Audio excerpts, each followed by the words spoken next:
Our entire biological system, the brain, and the world itself works in the same frequency.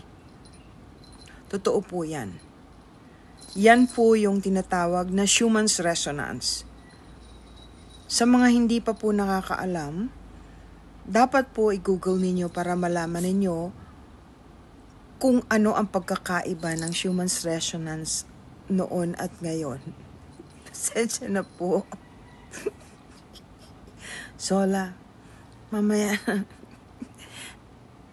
alam niyo po, masyado lang pong itong pusa ko, marites. Gusto talagang makialam. Seryoso po yung sinasabi ko sa inyo. Pasensya na po talaga. Okay. Alam niyo po yung Schumann's resonance. Kung hindi niyo po alam, may frequency po kasi yan. I wanted to make sure na tama yung sinasabi ko. I think it is.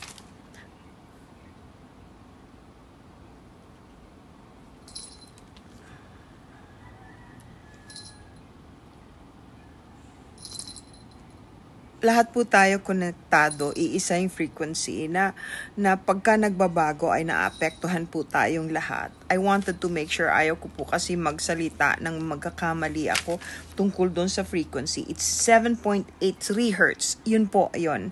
Sinulat ko po pala yun. At saka yung sinasabi kong Schumann's resonance, yung sinasabi na yung brain natin, yung buong biological system, ibig pong sabihin ng lahat ng may kinalaman sa loob ng ating pangangatawan ay konektado sa Earth. Konektado sa Earth.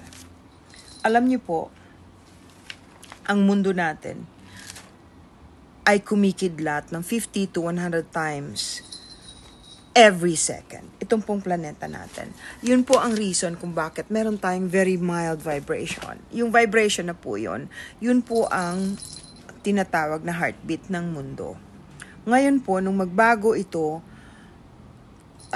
ano po ito, scientifically proven, para po malaman ninyo kung bakit, yun nga, maraming iba sumasakit ang ulo, may naririnig sa tenga, na nag-iiba ang mood o kaya parang nagkakasakit ng walang dahilan.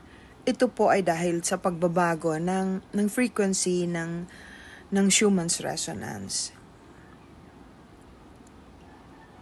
Ngayon po, ang dahilan nun ay dahil gusto na siguro ng langit na malaman natin ang totoong labanan ng Children of the Light and the Children of Darkness.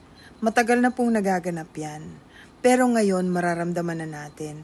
Karamihan po ng mga tao ngayon, because of the changes in the Schumann's resonance, dahil po sa nag-iba na ang tibok ng mundo, marami pong nabuksan ang third eye, naging mas sensitibo, hindi katulad ng dati.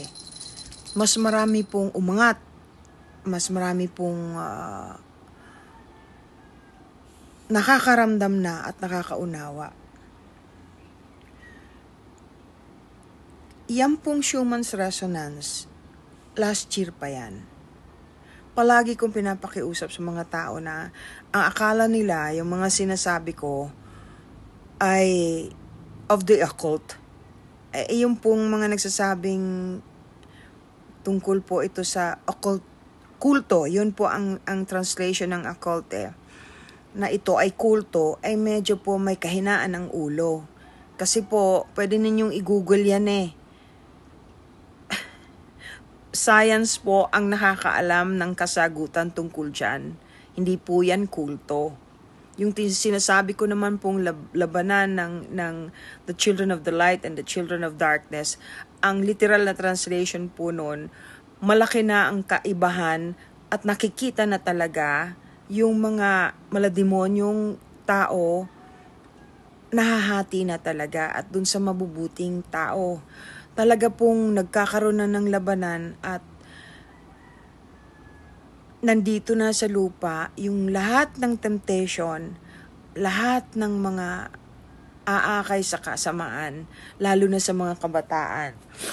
Ako po naman ay gusto lang tumulong. Ako po gaya ng palagi kong sinasabi, pinanganak po akong ganito. Ang hirap ipaliwanag, hindi ko po maiisa-isa. Kung meron kayong mga katanungan na tungkol sa mga hindi ordinaryong bagay, maaari nyo naman po akong bigyan ng comment.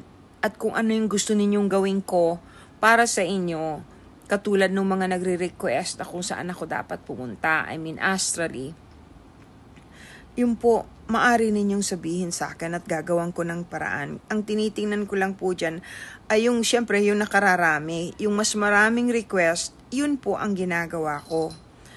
Sinisikap ko pong makatulong sa lahat. Gaya ng inuulit-ulit ko, wala pong mawawala sa inyo kung magdadasal kayo. Magdasal po kayo na magdasal kasi nakakatulong po talaga ito. Humingi ng tawad at huwag na po mag-isip ng masama tungkol sa ating kapwa dahil thoughts are deeds. Ibig sabihin po, pag iniisip ninyo, para na rin po ninyong ginawa. Ngayon, yung nangyayari po sa atin ngayon, ay dapat natin paghandaan. Marami po kasing hindi maganda talagang mangyayari sa atin. Napansin naman ninyo kung gaano nakainit ang panahon. Nag-iba na talaga. Ang kasunod po niyan ay pagbaha. Sunod-sunod na pagbaha. Kaya paghandaan po natin. Hindi lamang yung physical na paghahanda, kundi yung spiritual. Magdasal po. Kahit anong religion ninyo, alam ko, lahat naman ng religion, iisa ang dinadasalan. Sa taas, maggalangan po tayo, magmahalan tayo. Pero marami pong pagbaha na dadating. Hindi na normal. Ramdam naman po ninyo yun, di ba? Yung nagsasabi na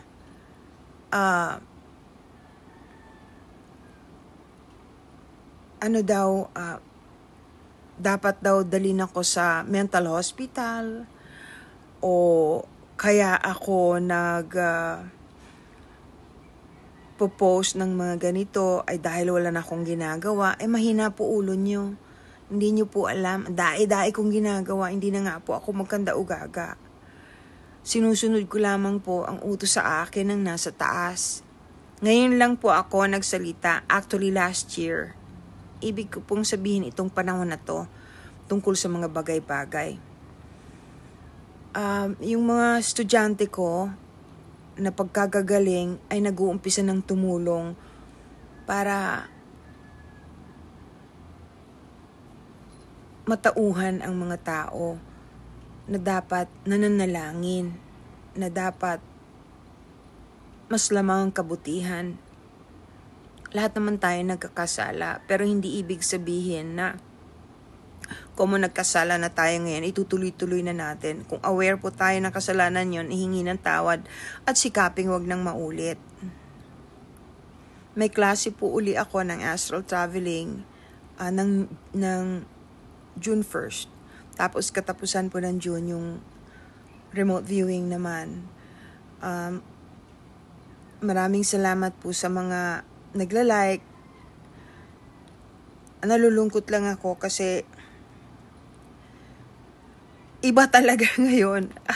Ang gustong panoorin talaga ng karamihan na nakaka-influence sa mga kabataan ay yung mga halos nakahubad na o nagpapakita ng mga hindi dapat ipakita. Ulit-ulit po ako na nakikiusap. Magdasal tayong lahat. Tapos huwag manakit ng hayop. Bigyan sila ng tubig dahil napakainit. Kawawa naman. Maraming salamat po sa inyong lahat.